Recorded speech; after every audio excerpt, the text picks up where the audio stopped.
অন্তঃসত্ত্বা নিয়ে প্রশ্ন, রেগে আগুন অভিনেত্রী।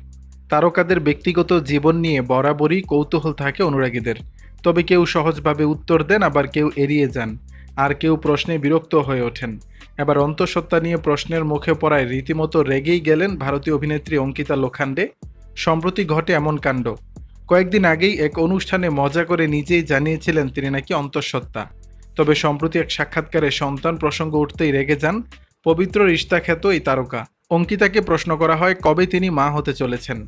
তখনই মেজাজ হারিয়ে তিনি বলেন, আমি সত্যি বলছি, এই প্রশ্নটা এখন খুব একঘেয়ে লাগছে। আমাকে এসব জিজ্ঞেস করবেন না, যেদিন হবে আমি নিজেই বলে দেব। অভিনেত্রী বলেন, এবার থেকেই অন্তঃসত্ত্বা হওয়ার প্রশ্নগুলো আমি গ্রহণই করব না। এই ধরনের প্রশ্নগুলি খুবই বাড়াবাড়ি মনে হয়। এইসব প্রশ্ন শুনলে মা বাবা হওয়ার চাপ বেড়ে যায়। কয়েক মাস আগে ছোট পর্দার একটি রিয়েলিটি শোতে গিয়েছিলেন অঙ্কিতা ও তার স্বামী ভিকি। সেই অনুষ্ঠানে দৌড়ানোর মুহূর্তে অঙ্কিতা বলেছিলেন, আমি দৌড়াতে পারবো না, আমি অন্তঃসত্ত্বা। এই কথা শুনে সকলেই খানিকটা চমকে যায়। অভিনেত্রীর কাছে সত্য জানতে চাওয়া হলে দ্বিতীয়বার আর মুখ খোলেননি সেদিন। তারপর থেকে অঙ্কিতা কবে মা হচ্ছেন তা নিয়ে বারবার প্রশ্ন তুলেছেন অনুরাগীরা। দর্শক, বিষয়টি নিয়ে আপনাদের মতামত জানাবেন নিচের কমেন্ট বক্সে।